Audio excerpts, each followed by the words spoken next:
오늘 우리가 다 함께 나눌 말씀은 요한복음 7장 37절부터 39절까지의 말씀입니다. 본문을 제가 한 절, 여러분이 한 절 교독한 후에 마지막 세 번째 절은 함께 읽겠습니다. 명절 끝날 곧 훗날에 예수께서 서서 외쳐 이르시되 누구든지 목마르거든 내게로 와서 마시라. 너를 믿는 성경에 근거하시 그 배에서 생수가 흘러나오리라 하시니. 함께 읽겠습니다. 이는 그를 믿는 자들이 아들 성령을 가리켜 말씀하신 것이라. 예수께서 아직 영광을 받지 않으셨으므로 성령이 아직 그들에게 계시지 아니하시더라. 아멘. 이 시간 예배의 자리에 나오신 모든 성도님들 환영하고 축복합니다. 오늘 우리는 앞서 읽은 요한복음 7장 37절부터 39절까지의 본문으로 생수의 강이라는 제목의 말씀을 나누려고 합니다. 전해지는 말씀 가운데 하나님의 은혜가 있으시기를 바랍니다. 아멘. 오늘 본문에서 예수님께서는 나를 믿는 자는 성경의 이름과 같이 그 배에서 생수의 강이 흘러나오리라 라고 말씀하십니다. 그렇다면 그 배에서 생수의 강이 흘러나오리라는 말씀이 구약 성경에 있어야 합니다. 예수님께서 성경에서 이름과 같이 그 배에서 생수의 강이 흘러나오리라 라고 하셨기 때문입니다. 그러나 그 배에서 생수의 강이 흘러나오리라 라는 성경 말씀은 구약 성경에 없습니다. 대신 성전에서 생수의 강이 흘러나오리라 라는 말씀이 있습니다. 에스겔 47장 1절부터 12절까지의 말씀을 제가 한 절 여러분이 한 절 교독하겠습니다. 배가 아닌 생수의 강이 성전에서 흘러나오리라 라는 말씀입니다. 그가 나를 데리고 성전 문에 이르시니 성전의 앞면이 동쪽을 향하였는데 그 문지방 밑에서 물이 나와 동쪽으로 흐르다가 성전 오른쪽 제단 남쪽으로 흘러내리더라. 그가 또 나를 데리고 문으로 나가서 바깥으로 꺾여 동쪽을 향한 바깥문에 이르시기로 먼저 물이 그 오른쪽에서 흘러나오더라.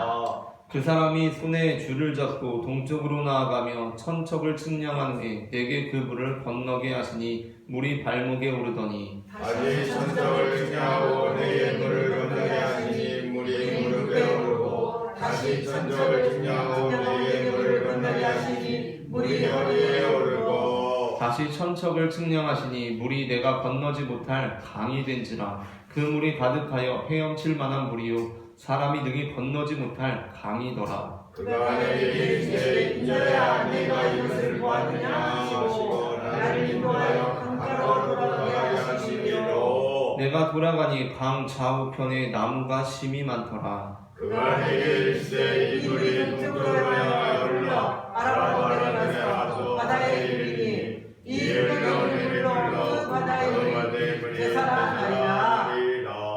이 강물이 이르는 곳마다 번성하는 모든 생물이 살고 또 고기가 심이 많으리니 이 물이 흘러 들어가므로 바닷물이 되살아나겠고 이 강이 이르는 각 처에 모든 것이 살 것이며 또 이 강가에 오가 살 것이니 엔게디의 속도에 에네르가의 금을 치는 곳이 될 것이라. 그 고기가 같이 동들을 따라 큰 바다의 고기같이 심이 많으리라.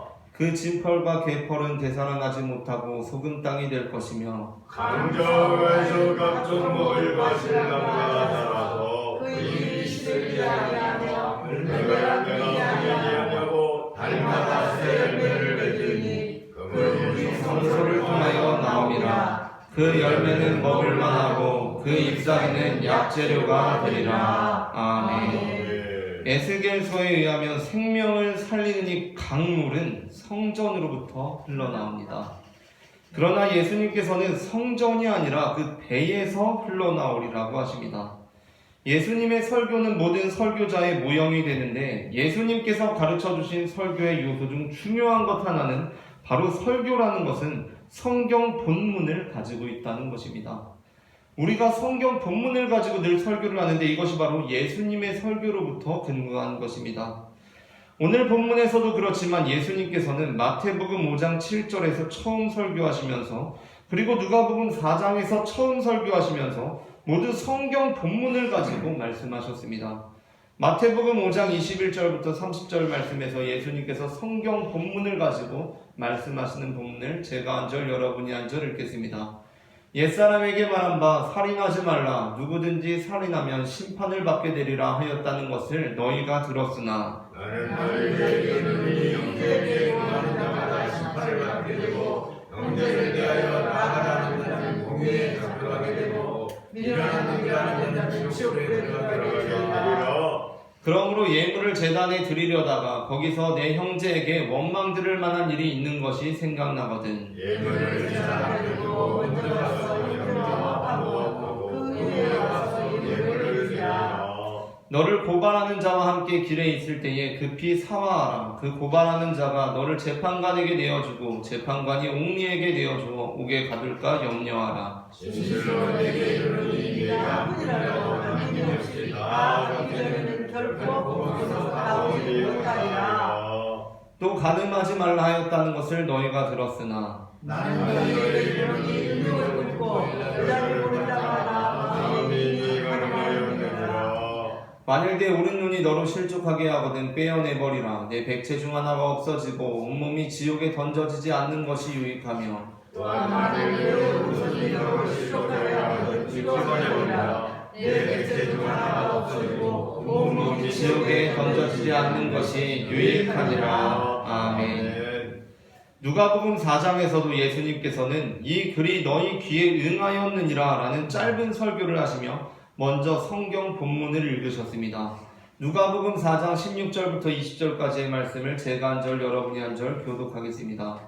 예수께서 그 자라나신 곳 나사렛에 이르사 안식일에 늘 하시던 대로 회당에 들어가사 성경을 읽으려고 서심해 언제나 이스라엘 이들을 저를 찾아서 백성들을 찾으시고 주의 성령이 내게 임하셨으니 이는 가난한 자에게 복음을 전하게 하시려고 내게 기름을 부으시고 나를 보내사 포로된 자에게 자유를 눈먼 자에게 다시 보게 함을 전파하며 눌린 자를 자유롭게 하고 죄의 영광을 하시리라 하였더라.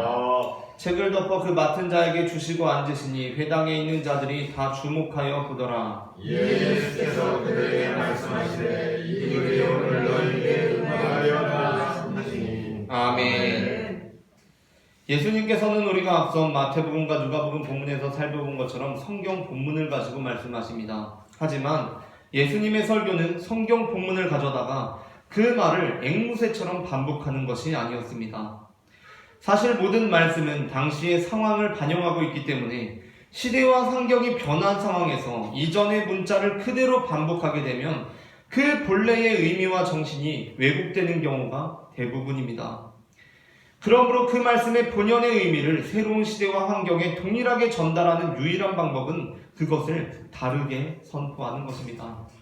그러니까 본래 살인하지 말라, 가늠하지 말라라는 말씀이 성경 말씀에 있는데 예수님께서 그 말씀을 왜곡하시고 변질시키셔서 우리에게 전하신 것이 아니라 그 본래 참 의미와 뜻을 이 시대에 온전히 전하기 위해서는 그것을 다르게 선포하는 방법밖에는 없다는 것입니다. 그러니까 다르게 선포함으로써 살인하지 말라, 가늠하지 말라라는 그 말씀의 본연의 의미가 상실된 것이 아니라 오히려 그 본연의 의미가 시대의 빛을 받고 이 시대에도 알맞은 말씀이 된다는 것입니다. 누가복음 본문 역시 마찬가지입니다. 예수님께서 그렇게 말씀을 하심으로써 말씀의 본연의 의미가 변한 것이 아니라 그 시대에 오히려 그 말씀 본연의 의미와 정신이 되살아나게 된다는 것입니다. 그러므로 그 말씀의 본연의 의미를 새로운 시대와 환경에 동일하게 전달하는 유일한 방법은 그것을 똑같이 반복하는 것이 절대 될 수 없고 다르게 선포해야만 합니다. 사도 바울은 고린도후서 3장 6절에서 이렇게 선포합니다. 사도 바울의 말씀을 함께 읽겠습니다. 그가 또한 우리를 새 언약의 일꾼이 되기에 만족하게 하셨으니 율법 조문으로 하지 아니하고 오직 영으로 함이니 율법 조문은 죽이는 것이요 영은 살리는 것이니라. 아멘. 사도 바울은 율법 조문은 우리를 죽이고 영은 살린다 라고 말씀합니다. 그래서 사도 바울은 서신을 쓰면서 자신이 어떻게 구약 성경을 읽는지를 우리에게 제시해주고 있습니다. 신약 성경 역시 마찬가지입니다. 신약 성경이 우리에게 아브라함에 대해서 가르쳐주고 있는 것은 무엇입니까? 아브라함의 순종과 믿음에 대해서 우리에게 가르쳐주고 있습니다.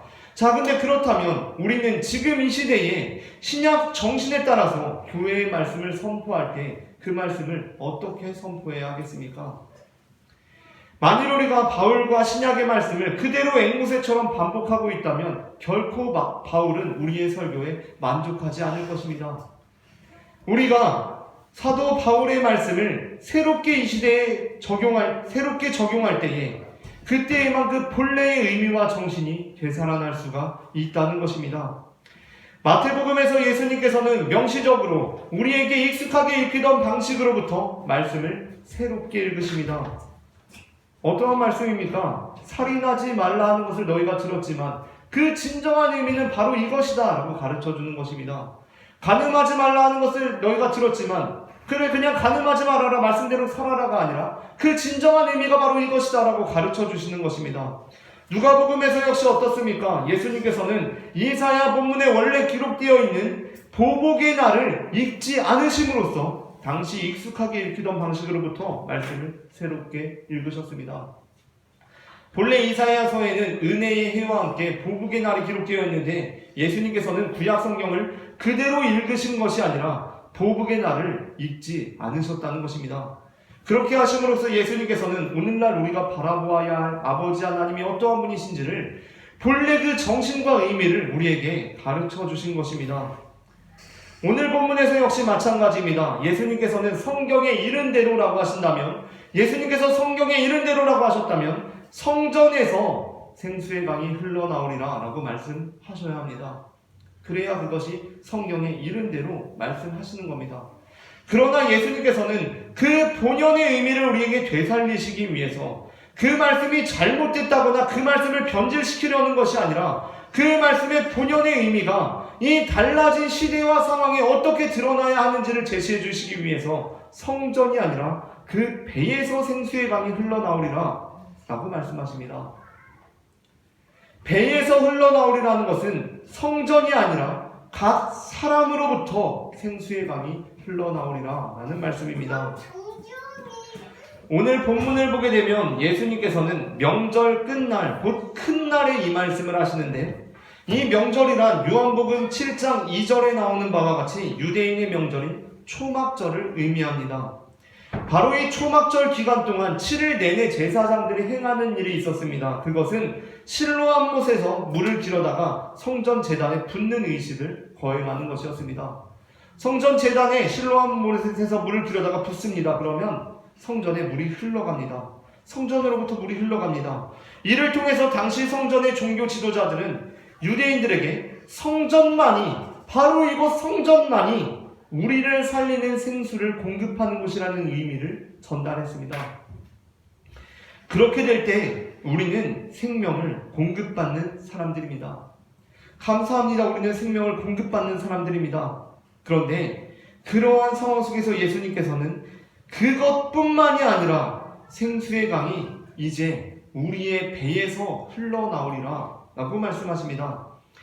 그러므로 이 말씀은 우리가 성전으로부터 생명을 공급받는 존재들일 뿐만 아니라 이제 우리 스스로가 성전이어서 생명을 공급하는 존재들이라는 말씀입니다. 사도 바울 역시 고린도전서 3장 16절에서 바로 우리가 성전임을 말씀하고 있습니다. 말씀을 함께 읽어보겠습니다. 너희는 너희가 하나님의 성전인 것과 하나님의 성령이 너희 안에 계시는 것을 알지 못하느냐. 아멘. 그러므로 생명을 살리는 이 강물은 성전으로부터 흘러나오는 것이 아니라 우리가 이제 우리의 배로부터 생명을 살리는 성령의 강물이 흘러나간다는 것입니다. 하나님께서는 우리에게 생명을 주십니다. 그러나 하나님께서는 거기서 그치는 것이 아니라 그 생명이 우리를 통해서 이제 다른 사람들에게도 흘러가기를 바라십니다.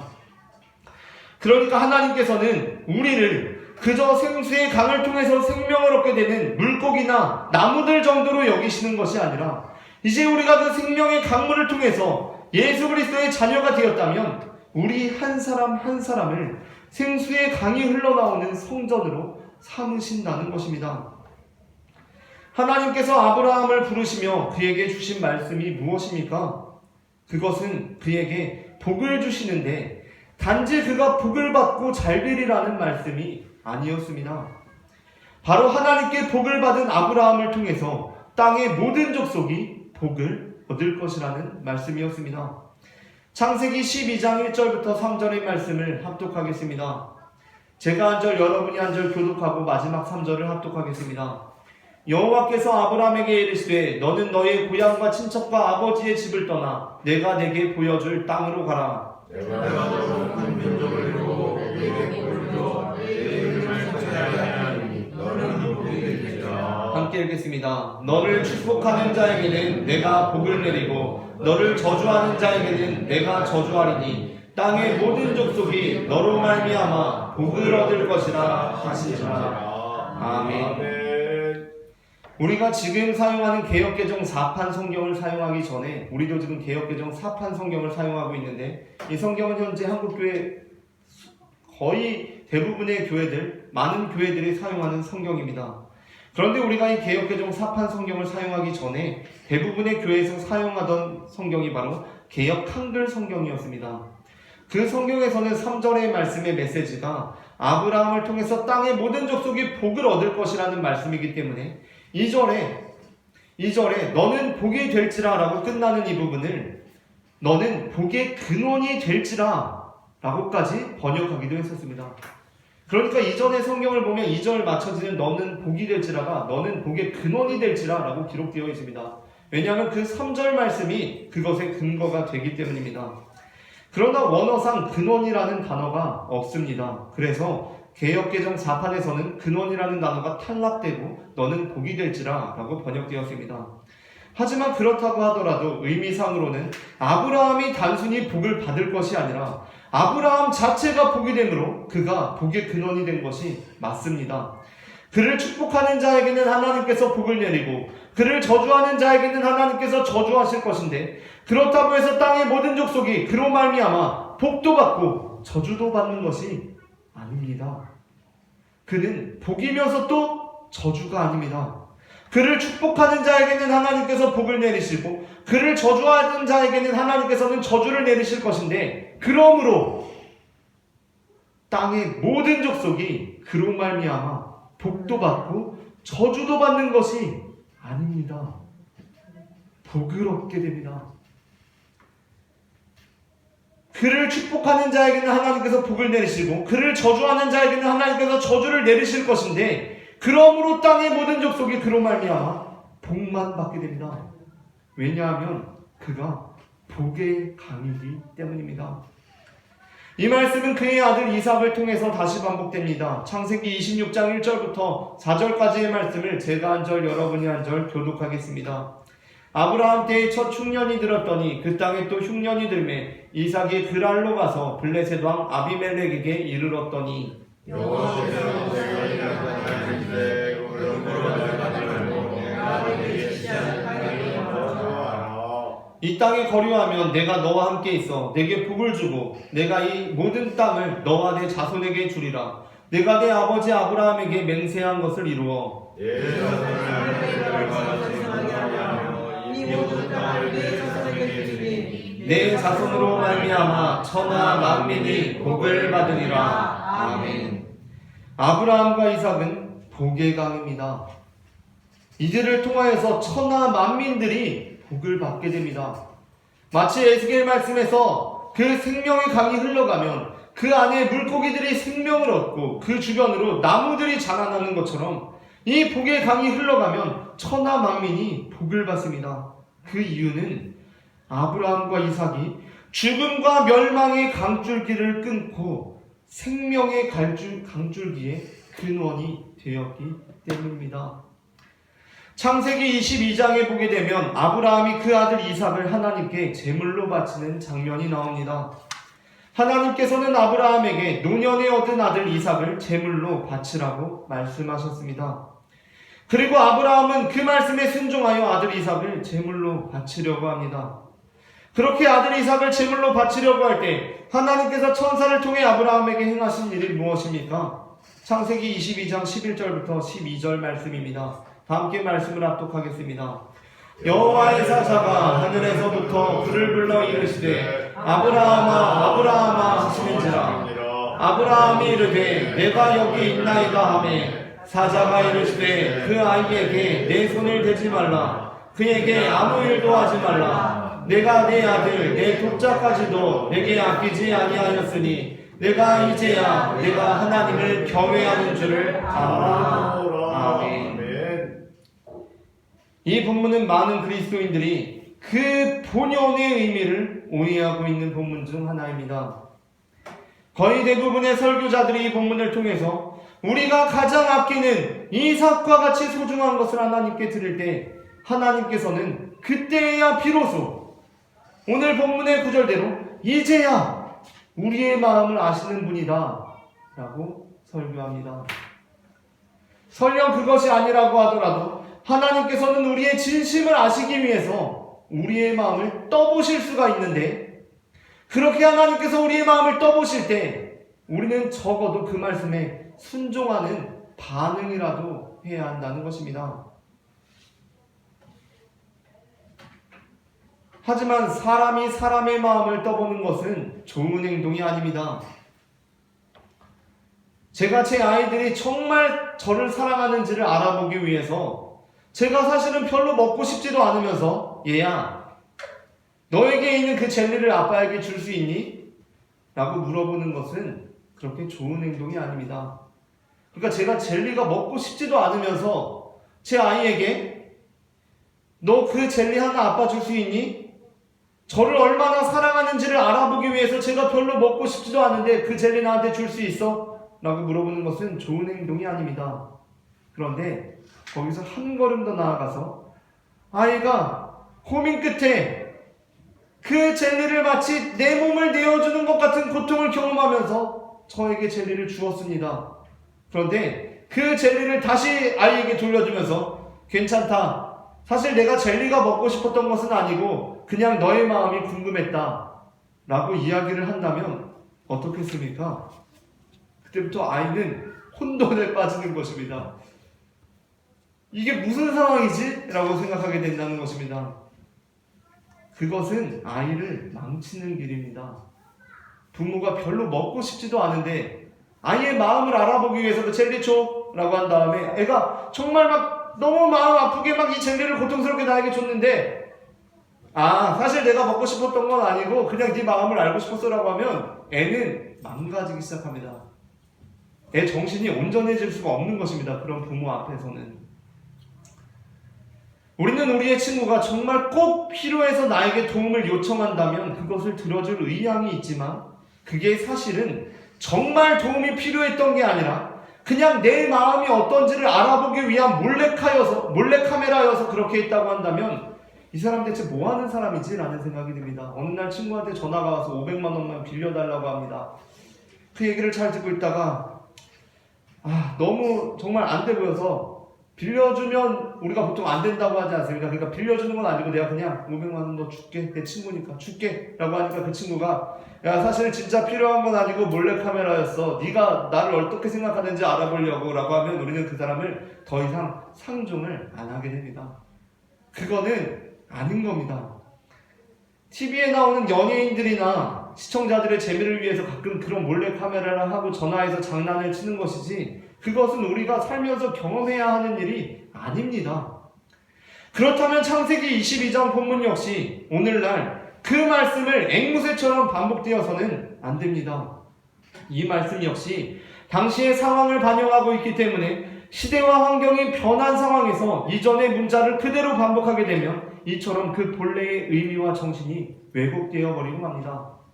물론 신약시대에는 아브라함의 순종과 그 믿음이 너무나 중요했기 때문에 그 말씀이 그렇게 전해졌습니다. 그러나 우리는 이 시대에 그 말씀을 새롭게 읽는 것이 그 본연의 의미를 회복하는 길이라는 것입니다. 그렇다면 당시의 상황이라는 것은 무엇입니까? 그것은 아브라함 당시 이방 종교에서 행해지고 있던 인신제사라는 상황이었습니다. 아브라함 당시 이미 그 주변에서는 이방 종교들이 행하던 종교의식 중 하나는 인신제사였습니다. 그것이 이상한 일이 아니었다는 것이 중요합니다. 자녀를 신께 바치는 일이 이상한 일이 아니었습니다. 더러 있는 일이었다는 것입니다.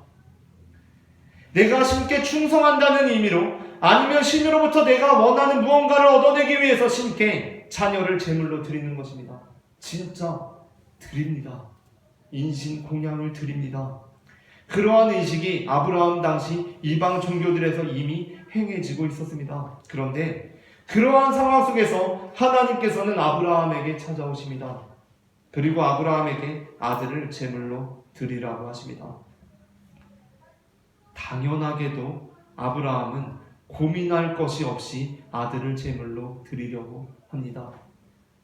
어떤 사람들은 아브라함이 고민이나 갈등조차 하지 않고 순종했다는 것이 대단하다고 하는데, 사실 당시 시대와 문화 속에서라면 자녀를 제물로 드리는 것 자체를 고민하거나 갈등할 상황은 아니라는 것입니다. 덜어 드릴 수 있습니다.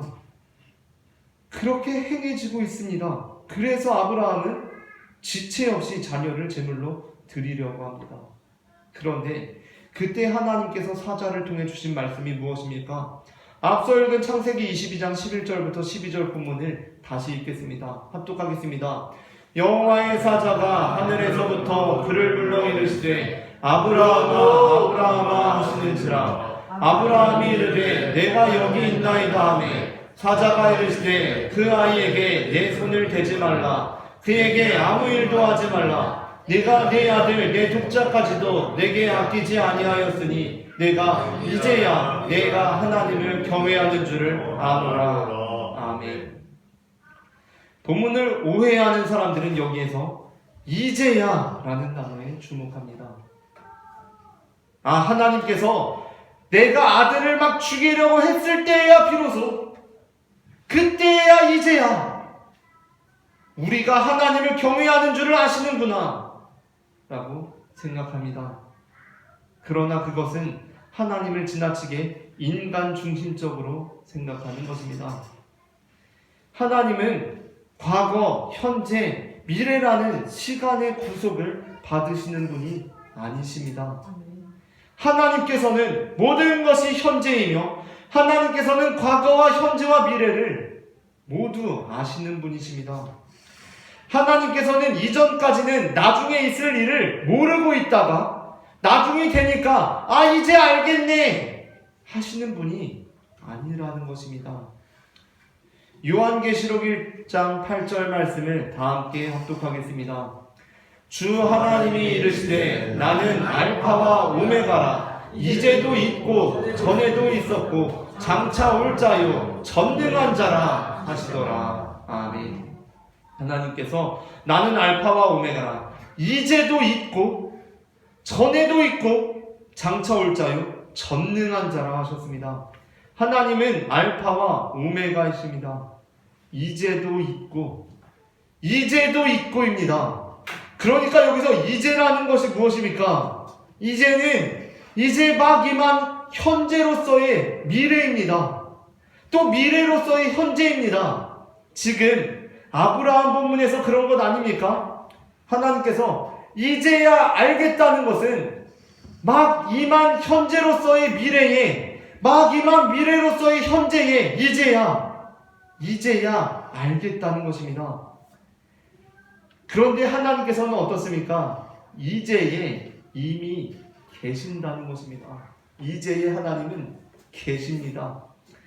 요한계시록 본문에서 어떻습니까? 하나님께서는 알파와 오메가셔서 이제라는 곳에 계십니다. 이제라는 곳에 이미 계십니다. 이제에 없다가 비로소 이제가 되니까 이제 계신 것이 아니라 이제에도 이미 계십니다. 이는 하나님께서는 인간처럼 시간의 구속을 받으시는 분이 아니라는 것입니다. 이전에는 미처 모르고 있다가 아들을 진짜 잡으려고 하니까 이제 알겠네, 이게 아니라는 것입니다. 요한계시록 22장 13절 말씀을 다 함께 합독하겠습니다. 나는 알파와 오메가요 처음과 마지막이요 시작과 마침이라. 아멘. 요한계시록 21장 5절부터 7절 말씀을 다 함께 읽겠습니다. 보좌에 앉으신 이가 이르시되 보라 내가 만물을 새롭게 하노라 하시고 또 이르시되 이 말은 신실하고 참되니 기록하라 하시고 또 내게 말씀하시되 이루었도다. 나는 알파와 오메가요 처음과 마지막이라. 내가 생명수 샘물을 목마른 자에게 값없이 주리니 이기는 자는 이것들을 상속으로 받으리라. 나는 그의 하나님이 되고 그는 내 아들이 되리라.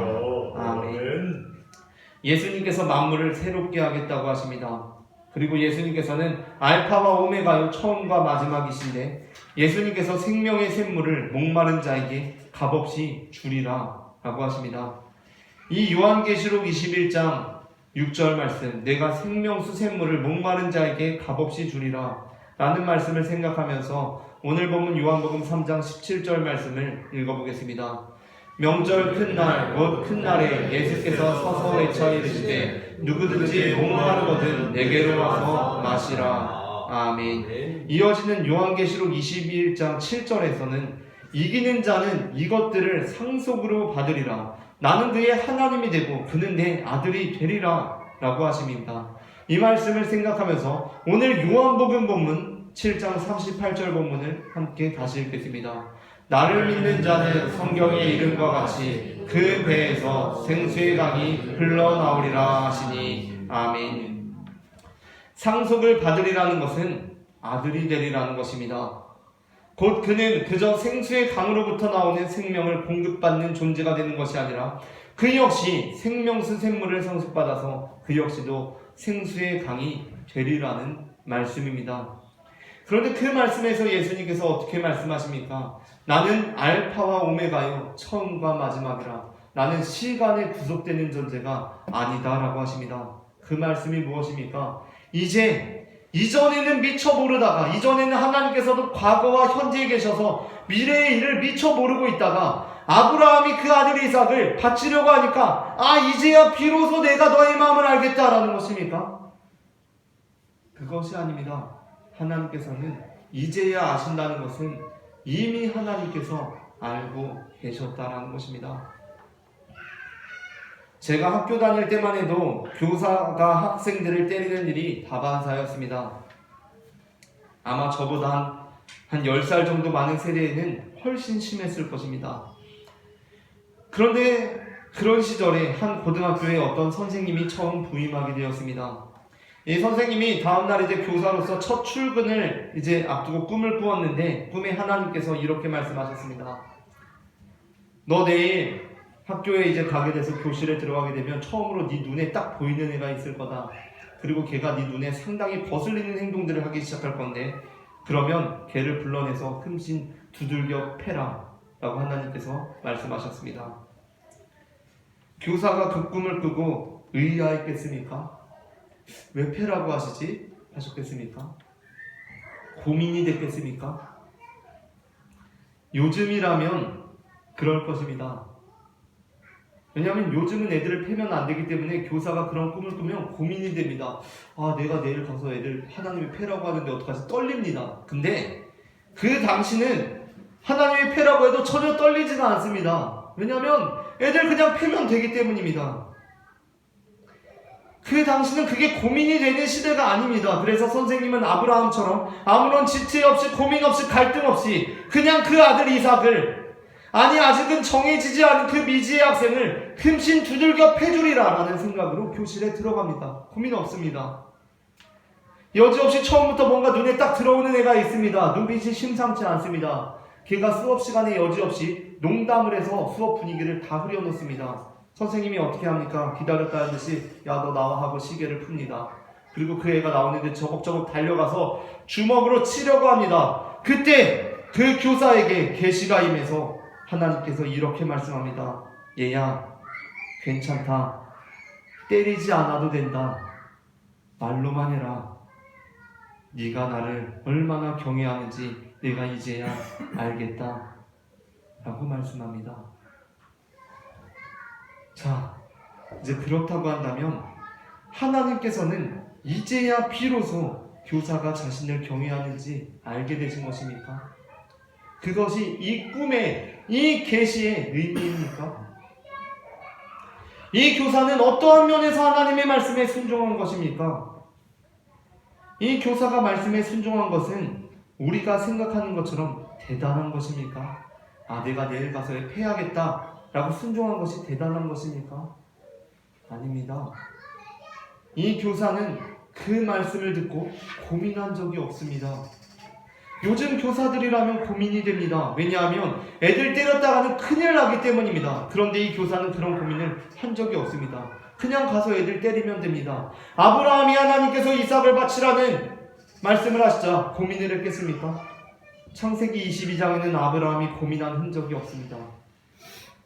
그것은 그의 믿음이 대단해서 그랬던 것이 아니라 그냥 고민할 필요가 없는 시대였기 때문입니다. 그런데 그렇다고 하면 지금 이 상황에서 교사에게 충격적인 것은 무엇입니까? 이 꿈과 이 사건은 분명히 교사가 앞으로 교사의 직업을 감당할 때 그에게 지침이 되는 꿈과 말씀이었습니다. 그렇다면 그 꿈과 말씀의 의미는 무엇입니까? 교사에게 충격적인 것은 하나님께서 학생을 때리라고 하신 것이 충격이 아니라 때리지 않아도 된다고 하신 것이 충격입니다. 교사에게 충격은 하나님께서 애를 패라라고 말씀하신 것이 충격이 아니라 지금 하나님께서 애를 때리지 않아도 된다라고 하신 이 말씀이 충격이라는 것입니다. 그리고 그러한 면에서 우리는 이 본문의 이제야를 요한계시록에 나오는 시간의 제한을 받지 않으시는 하나님의 관점에서 읽어야 하는데, 그렇게 될 때 이 이제야는 이전에는 몰랐는데 이제야 비로소 알게 되었다는 것이 아니라 하나님께서 네가 그렇게 하지 않아도 나는 네가 나를 경외하는지를 안다 라는 의미로 읽을 수가 있습니다. 하나님께서는 이전엔 몰랐는데 이제야 알겠다라는 것이 아니라 네가 그렇게 때리지 않아도, 네가 그렇게 이삭을 나에게 제물로 바치지 않아도 나는 너의 마음을 안다는 것입니다. 그러므로 창세기 22장에서 아브라함이 이삭을 하나님께 제물로 바치는 것은 오늘날 우리에게 엄청난 울림을 주는 말씀입니다. 하나님께서 아브라함에게 아브라함아, 나는 네가 아들 이삭을 제물로 바치지 않아도 네가 나를 경외하는지 이미 알고 있다 라고 선포하신 말씀이기 때문입니다. 우리가 하나님께 우리의 가장 귀한 것을 드려야만 그때야 비로소 이제야, 하나님께서 이전에는 미처 모르셨는데 이제야 아시는 것이 아닙니다. 하나님께서는 우리가 우리의 가장 귀한 것을 하나님께 드리는지 안 드리는지를 떠보신 후에야 비로소 우리의 마음을 아시는 것이 아닙니다. 안 드려도 아신다는 것입니다. 인신제사를 드리지 않아도 하나님께서 나는 너의 마음을 안다 라고 하나님께서 말씀하신 것입니다. 그러므로 이 본문은 하나님께서 우리의 마음을 어떻게 아시는지에 대한 본문이 아니라 하나님께서는 인신제사를 통하지 않고서도 우리의 마음을 아신다는 선언이며, 그렇기 때문에 이스라엘의 하나님이 이방 종교에게 충격이었던 것입니다. 하나님께서는 그 아들 이삭을 제물로 받지 않으시고도 그 마음을 아시는 분이라는 것입니다.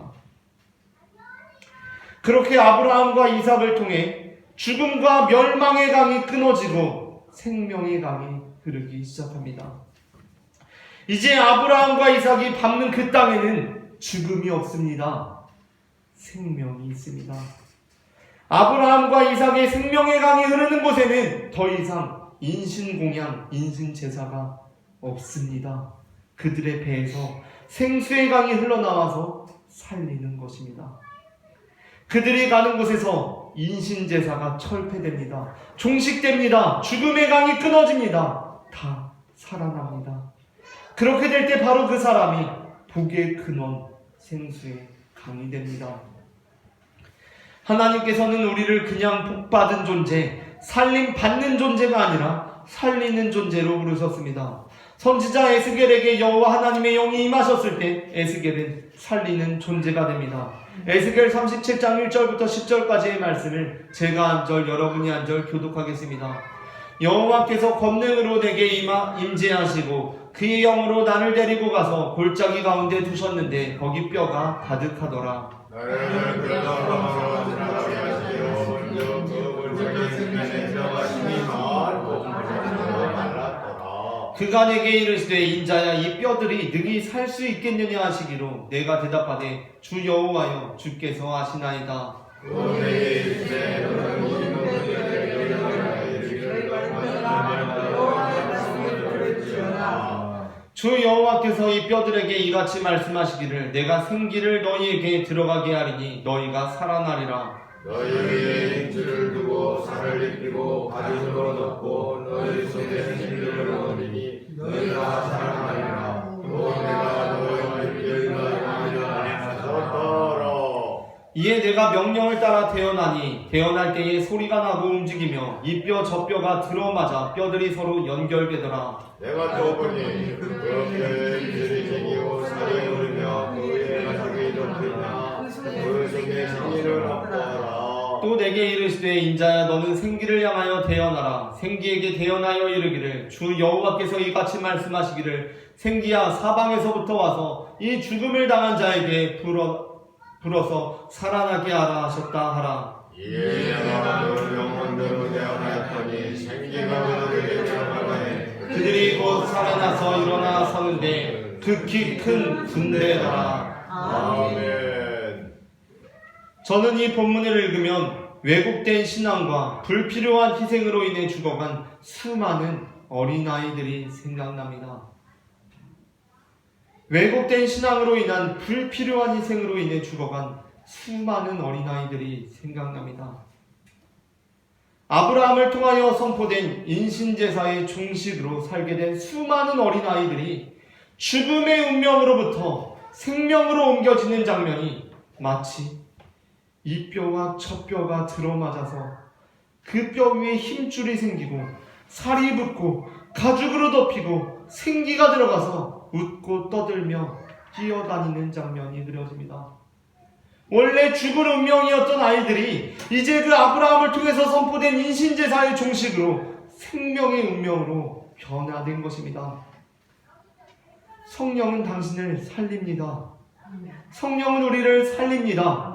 성령은 우리에게 희생을 강요하거나 헌신을 강요하거나 아들을 드리라거나 네가 아끼는 바로 그것을 하나님께서 원하신다. 가져와라. 라고 하시지 않으십니다. 성령님은 우리에게 이런 음성을 들려주십니다. 하나님께서 너를 사랑하신다. 그리고 네 마음을 아신다. 네가 거창한 것을 하지 않아도 그 아이를 제물로 드리지 않아도 하나님께서는 이미 너의 마음을 아신다 라고 말입니다. 그리고 우리를 통해 우리를 생수의 강으로 삼고 우리의 가족을, 우리의 이웃을, 우리의 동료를 살리기를 바라십니다. 당신의 진심을 내가 알아 라는 그 말을 통해서 생명을 살리기를 바라십니다. 당신의 마음을 내가 알아. 굳이 그렇게 하지 않아도 내가 당신의 마음을 알아 라는 이 말이 생명을 살립니다. 그것이 아니라 아니 표현을 해야 알지 표현을 안 하는데 내가 어떻게 알아? 라는 말은 사람을 죽입니다. 표현은 내가 하는 겁니다. 표현은 내가 하는 겁니다. 그래서 표현을 해야 알지 표현을 안 하는데 어떻게 하냐? 라고 하는 말은 내가 나한테 하고 표현은 내가 하는 겁니다. 내가 사랑해, 고마워, 미안해 라는 표현은 내가 자주 하면 됩니다. 그리고 다른 사람을 살리는 말은 아니 표현 좀 해, 표현을 안 하는데 내가 어떻게 알아? 라는 말이 아니라 그냥 그 사람이 표현을 하지 않아도 그 사람의 마음을 알아주는 것입니다. 하나님처럼 하나님께서 아브라함에게 그렇게 하신 것처럼 아브라함아 그렇게 하지 않아도 내가 다 안다. 이제 그렇게 할 필요가 없다 라고 말씀해 주는 것입니다. 표현이 서툰 배우자에게 여보 당신이 나에게 그렇게 해도 당신이 나 사랑하는 거 내가 다 알아 라고 말해주는 것입니다. 배우자가 표현이 서툴 수 있지 않습니까? 그 표현이 서툰 배우자에게 표현을 해야지 표현을 안 하면 내가 어떻게 알아? 라고 말하는 것이 아니라 여보 당신이 그렇게 표현 안 하지만 당신이 나 사랑하는 거 내가 다 알아 라고 말해주는 것입니다. 배우자가 안 사랑하는데 뭔 소리야 라고 말해도 에이 다 알아 하고 말하는 것입니다. 자녀가 잘못했을 때 야 잘못을 했으면 잘못했다고 말을 해야지 이렇게 하는 게 아닙니다. 잘못을 했으면 잘못했다고 말해야 되는데 말 안 합니다. 그냥 뚱에 있습니다. 그때 잘못했으면 죄송하다고 해, 잘못했다고 해 라고 하는 것이 아니라 네가 말 안 해도 엄마한테 미안한 거 다 알거든 라고 하면서 그 아이를 안아주는 것입니다. 잘못했으면 잘못했다고 해, 죄송했다고 해 라고 하는 것이 아니라 너가 말 안 해도 엄마 다 알아, 네 마음 알아, 너가 엄마 사랑하는 거, 엄마한테 미안한 거 다 알아 하고 말해주는 것입니다. 우리 하나님 아버지께서는 우리에게 그렇게 하셨습니다. 아브라함아, 네가 그 아들 주지 않아도 나는 다 알아. 그렇게 하지 않아도 돼. 이제 그렇게 애쓰지 않아도, 자녀를 제물로 드리지 않아도 나는 너의 마음을 안다 라고 하나님께서 말씀해 주신 것입니다. 우리 또한 주님의 영을 받아서 마른 뼈들에게 생명을 주는 에스겔과 같은 예언자들이 되기를 바랍니다. 우리는 마른 뼈들을 살리는 사람들입니다. 마른 뼈들을 죽음에 내모는 자들이 아니라 마른 뼈들이 이 뼈와 저 뼈가 맞고 그 위에 힘줄이 붙고 살이 붙고 그 안에 피가 흘러서 살리는 사람들입니다. 생명의 말을 대언하는 사람들이라는 것입니다. 그 배에서부터 생수가 흘러나와서 모든 물고기들이 살고 주변의 나무를 풍성케 하는 성전과 같은 사람들이 되시기를 바랍니다. 예수님께서는 우리를 그 생명수 샘물의 상속자로 삼으셨습니다. 내가 그렇게 한 것처럼 너희도 그런 생수의 강의 근원이 되어야 한다. 너희들이 바로 상속자다 하고 말씀하셨습니다. 이제 우리 모두의 배에서 생수의 강이 흘러나오기를 원합니다. 우리가 예수님의 말씀을 통해서, 하나님의 말씀을 통해서 생명을 얻게 된 것처럼 우리 또한 우리의 가족들을, 우리의 친구들을, 우리의 이웃과 우리의 동료들을 살리는 성전과 같은 사람들이 되기를 소망합니다.